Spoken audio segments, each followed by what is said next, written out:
A Nandroid's Dream, Chapter 8.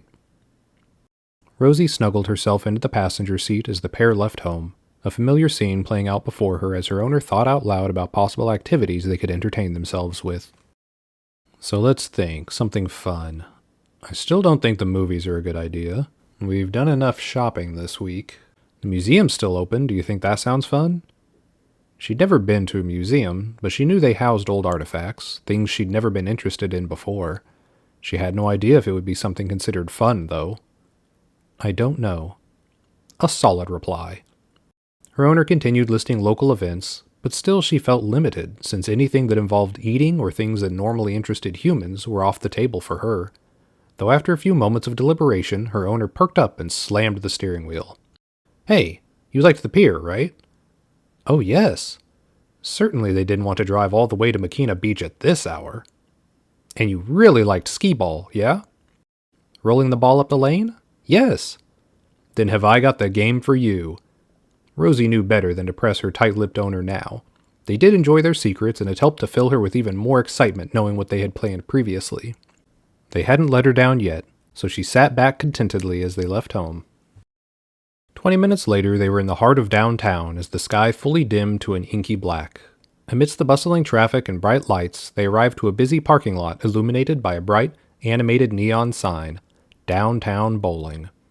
She knew about bowling, one of America's favorite pastimes, or so she'd been told in Nandroid school. The game had been briefly explained to make sure she was familiar with it, and then the class had promptly moved on to a more serious home care matter. Aside from the images in her schoolbook and the brief overview she'd been given, she had no idea what the game was actually like. Luck continued to follow her, and they found a parking spot near the very front, right as they pulled in. Her owner was bouncing off the walls, clearly just as excited, if not more, than she was. You've never been, right? What am I saying? Of course you haven't. It's just like, I know, I learned about this game in school. Yeah, easy. It's just adult skee-ball. You'll love it. Rosie followed her owner inside, who paid and received 2 pairs of shoes from the inattentive receptionist. Her owner gave a quick look at the shoes, but nabbed Rosie's hand and led her away from the counter instead of bringing the issue up to the clerk. They found an empty lane, and her owner turned to her with her pair of shoes. Maybe it's best if we don't bother them with this. Can you put on shoes? Rosie lifted her leg and bent her ankle, sliding her nub into the bowling shoe, but it was a woeful fit. She noticed a few groups of people had begun to stare as a lane was being taken up by a robot, but the atmosphere and their own games thankfully drew their attention away from her. After fiddling with the shoe, it became clear that it would never fit correctly enough to be useful. Her owner shrugged as they put their own shoes on. Don't worry about it. I don't think it'll count as cheating. She didn't feel bad and wasn't worried. There just wasn't anything to do about the way she was designed, and that was that. She followed her owner to the rack of balls and went for a dark-colored one that matched her hair. Even though her fingers were narrow and spindly, she was able to get a firm hold of the ball and lifted it. Goodness, why are they so heavy? She heaved it harder this time and pulled the ball up to her chest, resting it against her body. It's just part of the game, but that's a pretty hefty one for you. You may want to try this one. Her owner pointed out another, and she returned her first choice and lifted this one, which was much more manageable. Her owner set up the lane and put themselves first, explaining the finer details of bowling. She never knew this to be something they were interested in, but they animatedly talked about spin and passionately talked about hand positioning and dove deep into the science of splits. She found herself focusing less on the content and becoming more enamored with their spirit. They were such a wonderful person to her, and they were so lively, she wished they acted this way around her all the time. And that's basically it. Just send the ball down the lane. You follow that? Rosie? She could have listened to them forever, but snapped out of it at their direct attention. Yes, I understand. She nodded vigorously, hoping to sell the illusion that she wasn't thinking about what she was just thinking about. Perfect. Now you get to see the master at work. They gave an exaggerated, playful wink which sent a shock through her system. She watched as her owner took position, adjusted their form, and bowled the ball down the lane for a solid 3-pin hit. It took quite a lot of that sterling certified self-control to restrain the giggle that wrestled with her lips. Without looking back, her owner waved off the warm-up shot and retrieved their ball to pick up another 5 pins. They mumbled something about being out of practice as they took their seat and she took her turn. As she stepped up, the attention of the nearest lanes all followed her into position. She was suddenly feeling very self-conscious about what she was doing, what she was wearing, how she was acting. This most certainly was something the people had never seen or even thought possible. Her arms were getting heavy and she began to shrink, closing her shoulders and lowering her head. What if someone made this a problem? What if someone confronted her? What if someone called Sterling Robotics about her strange behavior? She felt her owner reach for her shoulders from behind with a soft whisper. Do you want to stay and play? She nodded without hesitation. Of course she wanted to stay. She liked seeing her owner like this and wanted to share in their joy. Just relax and have fun then. No one knows who you are. You don't even look like your old self. You can be out and about having fun. There's nothing wrong with that. It was like they had read her mind. Their calming voice and soft touch drained all the apprehension from her body. They gave her a pat on the back as they stepped away, and now she felt strong and proud. She could do whatever she wanted, and no one was going to tell her otherwise. So what if these people were staring? She was having fun with her owner. Let them look. With renewed vigor, she walked down the lane and bowled her first ball. It sped down the lane to a strong shout from her owner and struck solidly on one side, knocking over half the pins. A raucous tone from her owner helped elevate her spirit even higher, and she spun around to meet them. She held up her hand just like at the pier and received an enthusiastic high five. Every new adventure with them was so wonderful and unique, it felt like she was going deeper and deeper into something she didn't want out of. She retrieved her ball and prepared again, secretly hoping that everyone was watching her now. This was her time to shine, and if seeing her enjoy herself with her favorite person bothered them, then she hoped they would be jealous. She took position, trying to quell the excitement that pounded through her body. She took her next shot, just as powerful as the first, and it connected with a few more pins, bringing her total to match her owner. Such a quick turnaround in her feelings, she completely forgot about the people around her, who in turn forgot about the strange sight they had witnessed to focus on their own fun evening. Her owner took their next turn and picked up a spare, which she greeted with much fanfare, ready to be as positive and supporting of them as they had been to her. The game continued for several frames, and while her owner was getting back into the groove of things, her score slumped behind, always leaving a few pins on the same side. Her owner stopped her as she went to get her ball for the next turn. Hey, come here a second. Pretend to send the ball. The request confused Rosie, but she did as they had asked and released a pretend bowling ball from her grip. No, I mean a real wind-up and approach. She hesitated for a moment, feeling awkward and silly taking a fake shot with nothing in her hands, but whatever her owner was thinking, it wasn't to make her feel embarrassed, so she pushed through this funny feeling and pretended to bowl the ball, complete with run up to the line. She turned to face her owner, who had already left to retrieve a small container from a nearby counter. They waved her over and she came over to them, noticing it was a can of wax. Have a seat. She sat down next to them as instructed, and her owner reached down, lifting one of her legs and began applying a light layer of wax to the bottom of her foot.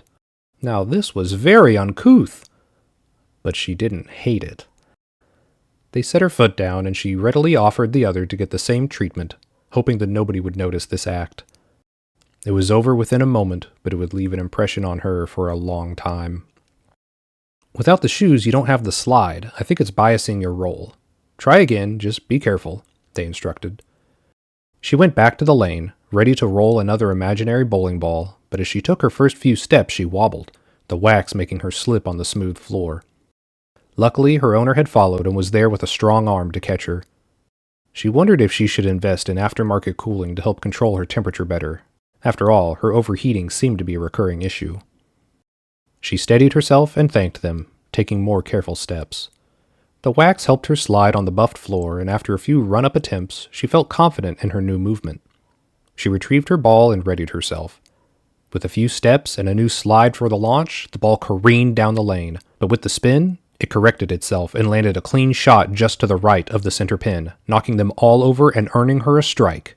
She was elated with herself. She stumbled as her owner ran up from behind and wrapped her in a hug, giving her a tight squeeze. You did it! You're a natural! She grabbed their arm and held them in place, smiling and laughing with them at her newfound skill.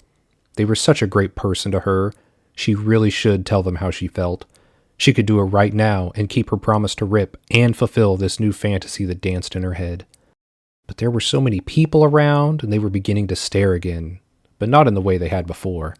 Seeing a robot in a bowling alley was a funny sight. Seeing a robot being hugged by an adult was something else entirely. Something not natural.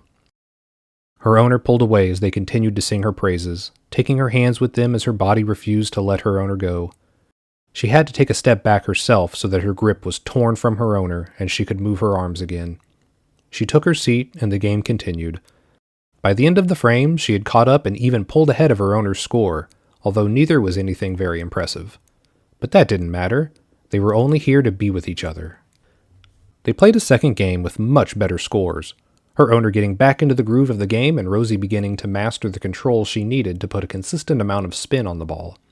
And much sooner than Rosie wanted, the game was over. As they left, her owner dropped off the pair of shoes and Rosie noticed the person behind the counter do a double take, finally realizing a robot had been out bowling. She was in too high of spirits for it to bother her any longer, and she wore a smile as they left the building. By now, her owner was starving, having skipped dinner up to this point, but they didn't want to give up their prime parking space, so the pair took to walking the block looking for something to eat. And being that tonight was on Rip's remaining money, her owner chose a pricey-looking steakhouse near the end of the road. Pricey enough to be classy, but not so pricey as to require a dress code. The steakhouse was finally beginning to empty from the dinner rush, and there was no wait for a table. The robot host welcomed them as they entered, and when her owner let them know they needed a table for two, the host hesitated for just a moment. Rosie stood her ground and held her head high and proud. She could do whatever she wanted and no one was going to tell her otherwise. Knowing how rude it was to make a paying customer wait, the robot host relented and bowed as he led them both to a small two-person table in a corner of the restaurant with a window view. He again was caught up as he handed a menu to Rosie's owner and then battled with himself for a moment before falling back to his programming and handing Rosie a menu as well. She took it and thanked the robot, her owner stifling a laugh as the host bowed and left the pair. "Thinking of ordering something?" her owner prodded. Rosie gracefully set the menu to the side of the table. "No, but it was polite of him to offer me one." "True, I shouldn't laugh." Their server arrived, another robot, but feminine and bubbly. Before she even began her welcome speech, she was stopped dead in her tracks upon seeing Rosie, but like the other encounter, it only took her a moment to restart. Her owner ordered a water for themselves, and the robot bounced away, not even acknowledging Rosie. How rude, Rosie thought to herself, but of course it wasn't like she would order a drink anyway. Her owner lowered their menu after scanning for a moment with a different idea in mind. "Maybe you should get a drink. Water's fine, right?" "What?" she laughed. "Yes, but I don't— This one's special, and remember, it's on Rip." "A special drink?" She didn't much like the idea of having to clean out her mouth once they got home from whatever strange thing her owner had planned. Once the waitress bot returned, Rosie's owner provided their food order of a high-end steak cut and asked for a glass of sparkling water as well. A few moments later, the drink was brought and placed by Rosie's owner, who pointed out it was for Rosie. This sent the waitress for a loop, leaving her standing in silence trying to process this new, unexpected information she'd just been given for several awkward seconds. After the waitress failed to move the drink, Rosie's owner reached over and placed it on the other side of the table, thanking the waitress, who smiled and left. "Go ahead, try it." Rosie had never drank anything on purpose before, and while she'd used carbonated water in school to make drinks, she'd never had it herself. Before last week, she'd never even had ice. She raised the glass to her lips and poured some of the liquid into her mouth, being unable to form the vacuum required to sip. It was water all right, but the sensation was completely different. Little bubbles popped and fizzed against her sensors, giving a pleasant tingling tickle. Was drinking always like this for humans? The carbonation quickly died and she took another splash, reveling in the unique texture. She took another, and another. This was just as exhilarating as the snow cone had been. The wide smile on her owner's face brought her back to herself and she blushed, setting the glass down and remembering her manners. "It's quite good." Her owner laughed, which twisted her tight sterling facade into a more truthful smile. It was so difficult to remain prim and proper when around her owner. But maybe she didn't need to anymore. While waiting for her owner's food, they talked about the day, her owner wanting all the juicy details of Rip's visit. Rosie told them about the quick swap of the stove door and about trying on different wigs, which surprised her owner. "You got others?" "No, I just tried on a few styles. This is the only one I got." "What else did you try on?" "Let's see. There was a horrid shortcut with a green tint." "Wonder how long they've been trying to sell that one," her owner laughed. "A very dated, bushy brown one. I thought retro was in." "Not that retro." "A very long blonde wig." "Oh, that would have been nice." This caught her attention. She didn't realize her owner would have liked that kind of look. Maybe she could still get a deal on it from Rip? But that was a thought for later. She went through the rest of the wigs she had tried on, with her owner providing their insight into each, before agreeing with her and Rip. This one she had now was perfect for her. Upon hearing this, she sat up taller, a little more pride placed permanently into her attitude. They talked more about Rip and his eccentric attitude, her owner's job today, their shock at coming home and finding a new Nandroid in their home, the bowling trip they had just completed, and how much fun Rosie had had. And every now and then she took a small swig from her glass, just like a human would. This was intoxicating.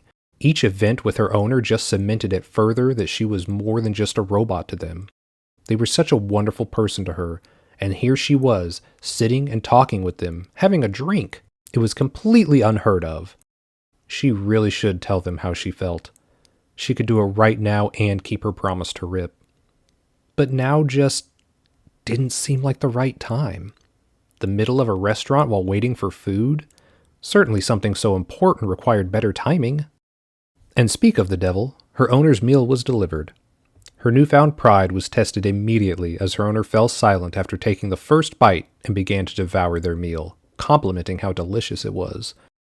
Well, it's to be expected. This restaurant had a full kitchen to work with. She only ever had what items were on hand or hadn't been used up. The meal was quiet and quick, with her owner finishing with a satisfied sigh. "You should make steaks more often," they concluded. "I'll show you," Rosie thought to herself, already making notes based on what they had eaten and how she could improve upon it. Her owner got the check and paid, the pair leaving from their enjoyable meal and drink. As they made their way back to the slowly emptying bowling alley parking lot, her owner checked their watch. "Well, it's not exactly late, but I think we had fun, right?" "Yes," she replied enthusiastically, moving ever so slightly closer to her owner. "I think Rip would be satisfied then. Time to head home?" "I think so," she said, bumping gently against them. They got the hint and wrapped their arm around her, bringing her in close for the final stretch to the car. Maybe now would be a good time. They were alone in the parking lot.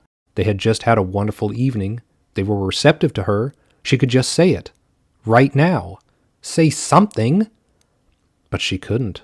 Her head was stuffy and wouldn't dare betray her vow of silence. Her owner let her go at the hood of the car and went to the driver's door, leaving her unfulfilled and dejected. "You okay?" they asked as they opened their door, catching a glimpse of their frozen Nandroid. A moment's thought brought her back to normalcy. Yes, let's go," she said unconvincingly. She shuffled herself to the passenger seat and got in as her owner started the car. Her owner drove to the exit and looked both ways before something caught their attention further down the road. They sat and sat before her owner took a turn away from home and towards a new mystery destination. "Hold on, gotta check something real quick."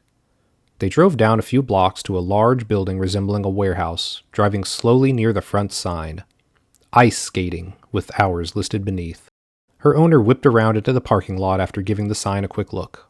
"Still got an hour. Want to try something fun? I've never been."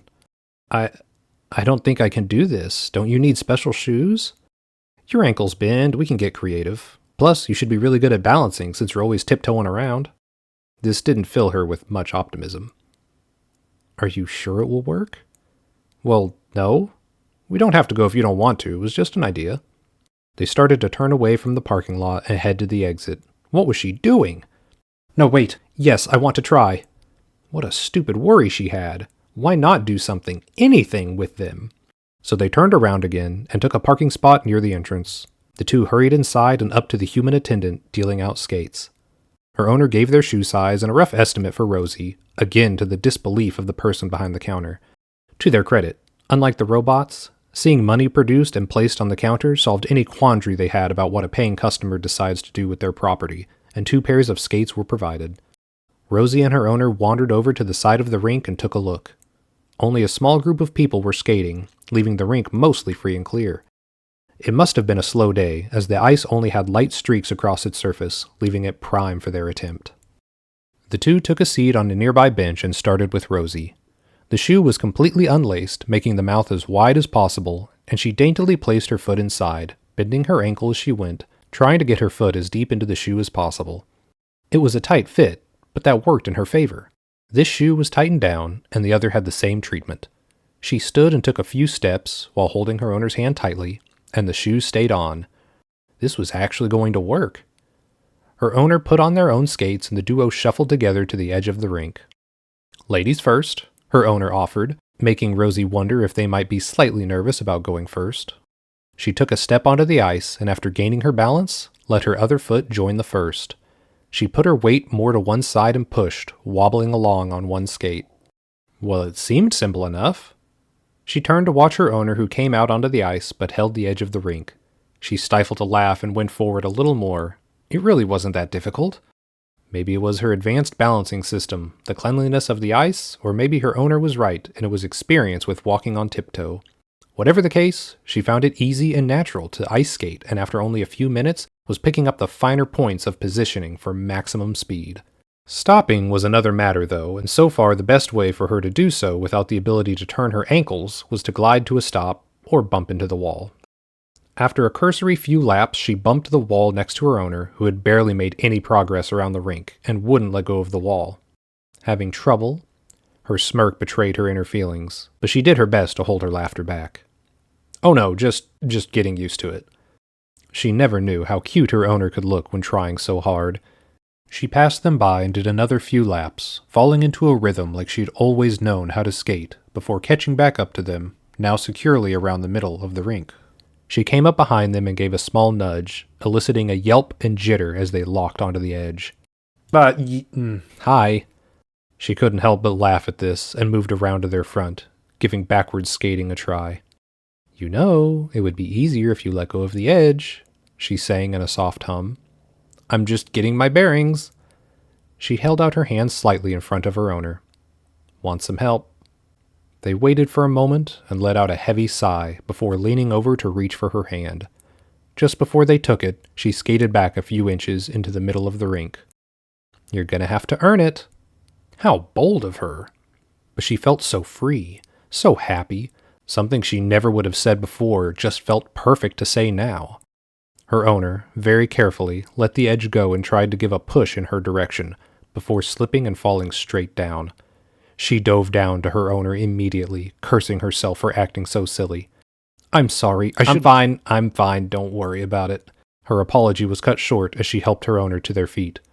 They held on to her tightly, now free from the edge of the rink, which gave her an idea. Lock your legs, just balance, she instructed, which her owner did. It was much tougher moving with all the extra weight, but she was able to get them gliding very slowly, her owner simply standing firm and skimming across the ice. They let out a nervous laugh, which mixed with their strong grip was making it difficult for her to think clearly again. They were such a wonderful person to her. They trusted her, and she trusted them. They had a special relationship, not just robot and owner. She could tell them right now and keep her promise to Rip. Just tell them how she felt. But the turn was coming, and they were focused so intently on not wobbling or crashing that she didn't think they'd hear anything she said. She didn't want to ruin this moment for anything, so she pushed the thought away as they gently slid into the wall. Let's keep going, her owner whispered, enjoying the moment now. She helped them turn, and off they went again, around and around. Her owner was having fun, and while moving slowly wasn't as enjoyable as being on her own, she wouldn't let go of them for anything in the whole world. What a strange feeling. With her in control and being relied upon, it felt less like her being their robot and more of them being her human. Few words were spoken. It was enough for her to have this moment be happening, and it was enough for her owner to concentrate on not falling and taking Rosie with them. She learned to take the corners with them, and even figured out how to stop them both by turning her feet sideways, having no need for more ankle control. At some point, the other group had left, leaving the two of them alone on the ice, holding each other close as they circled the rink. She thought of how perfect today had been, how perfect every trip with them always was, how perfect they were for each other. And she made a mental note that Rip would be getting a very nice Christmas card from her this year. Many laps later, the dull voice of the attendant came on over a loudspeaker, advising to the empty hall that the rink would be closing in 10 minutes. The two came to the exit and kicked their shoes off, laughing the whole time. Their good spirits continued to the empty parking lot and through the now empty streets, all the way home. The boring, casual talk they were having continued as they arrived home and went inside as her owner summed up her feelings perfectly. "We'll have to do that again soon," they yawned, stretching their arms wide. "I would like that very much." "Yeah, it was tons of fun. Glad you had such a good time. Can't believe I've gotten so bad at bowling," they said with a droop of their head. They lamented about their once great bowling skills, and again, Rosie found herself at a crossroads. It had been building up all night. She could hardly stand it. This wasn't just about her liking them, it was about both of them. She had to tell them how she felt. They deserved to know. She could tell them now, but they were tired and wanted to go to bed. Did she really want to spring this on them? Would there ever be a right time? She just kept coming up with excuses. They must want to know. Why else would they have been acting like this to her? Was she going to hide it forever and slowly go crazy again? She could only hold it together for so long, and already she had started to slip up. Something had to be done. Something had to change. "Rosie?" Her owner's question brought her attention to them, and she wanted more than anything to tell them now. "You okay?" She just had to say it, right now. Now. Right now. But still, she couldn't force herself to speak, just to stand there and gawk at her owner. They moved in close, placing a hand on her shoulder. "Look, I really want to talk with you about this.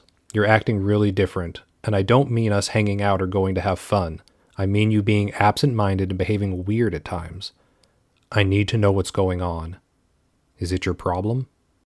She was so nervous she couldn't speak. Her processor was clamoring up with errors, and her desire to tell them was losing to her fear and nerves. The only thing she could do was nod. "You don't have to go through this alone, all right? Can you please tell me so I can help?" Rosie shook her head after trying in vain to speak, to say anything, to let them know how important they are to her and how they make everything about her world better. She just couldn't express herself clearly. Her owner thought for a moment. "Well, can you show me?" Rosie's eyes darted to her owner's. Their face was illuminated by her eyes. She could see the reflection of a lost, scared Nandroid looking back at her as their warm, worried expression took up all of her view. She couldn't think. There were too many errors. She was so scared, too. But her body moved on its own.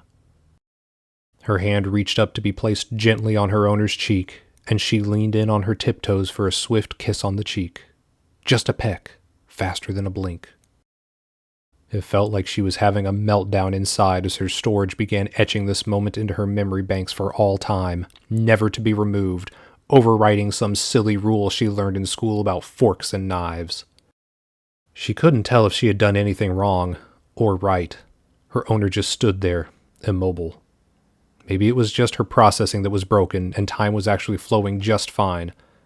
But after a quick eternity of quiet, she went in for another kiss. Less on the cheek and more towards her actual goal.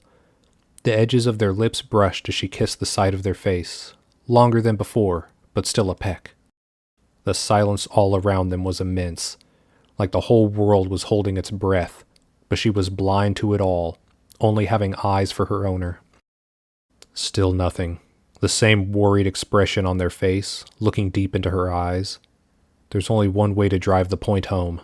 She pursed her lips and closed her eyes, leaning in with intent. As she was thrown backwards to the ground, before she could even process what happened, before all the joy and happiness of the night could be replaced with fear and disgust, before her entire world would come crashing down on top of her, she yelled. "I'm sorry," she cried, trying desperately to clamber to her feet. Her owner's face remained locked to the same expression, their hands fully outstretched from having pushed her away. They turned on the spot and wordlessly walked to their bedroom, with Rosie quickly on their heels. They were acting more robotic than she was. "Wait, please, wait, I'm sorry, I didn't mean it." Each plea, each cry as loud as she could muster, fell on deaf ears. They reached their bedroom and slammed the door just as she arrived, with the lock engaging immediately after. She jiggled the handle and pounded on the door, screaming. "Please, wait, open the door, I can explain. Please stop, please let me explain myself. Please open the door." She could hear them inside, shuffling around, though what they were doing she had no idea. All she could feel was fear. Her core burned as warnings and errors overcame her judgment, but still she beat upon the door, trying to force her way in. Strength wasn't going to get her in, though, so she dropped to her knees and spoke through the handle in the calmest voice she could muster.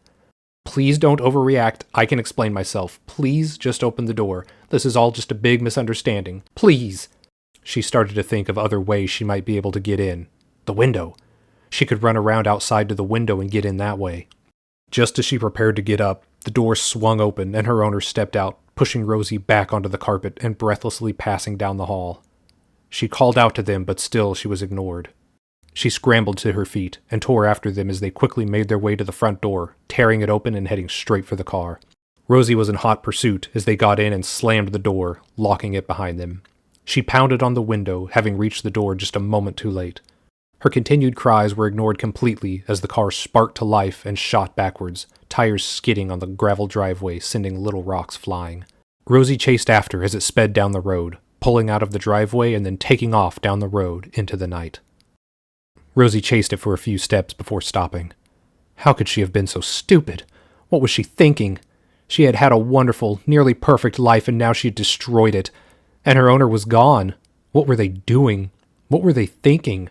Were they going to Sterling to get someone to come take her away and dismantle her? Why did she do this? She stood in the road, pacing nervously as all these thoughts raced through her head, her system on the brink of shutdown, driven by her out-of-control feelings. A passing car brought her to her senses as it honked at the strange robot blocking the road. She jumped at the sound and made her way to the sidewalk, the car racing off and her heading back home. What could even be done in this scenario? How could this ever be fixed? How could she ever go back to the life she had had after what had happened? There was no luck with her now, no magic saving grace to deliver her from another one of her self-imposed problems. All she had to do was be a good robot, and she had failed, hurting not only herself but her owner. She couldn't imagine what they were thinking, but it was clear why they were acting this way. She had overstepped. She was just a robot, nothing more, and she had behaved very, very badly. Humans and robots weren't meant to act like that to each other. How stupid was she? What had she been taught and told her whole life? And now she had to face the cold, hard truth. They had left and she was going to be removed from the house. She paced up and down the hallway all night, front door wide open, on the edge of a catastrophic shutdown at all times. Her mind raced back and forth with fear for what was going to happen to her, fear for what was going to happen to her owner, and fear for what she had done. For hours she worried, pacing every room of the house and running to the road when a car passed by, hoping it was her owner. But it never was. The sun rose on a new day for the rest of the world, and just after sunrise she heard her owner's alarm going off in the bedroom. Of course, their job! She just needed to wait half an hour and she could call their job and speak to them then. Wherever they had gone for the night, they most certainly would be at work on time. She raced to the kitchen and took the phone from the wall. She sat at the table and wrung her hands, watching the clock. She waited as long as she could and finally picked up the receiver and dialed the number she had memorized by heart. One ring later, it was answered by the receptionist she had met before. Rosie asked for her owner by name.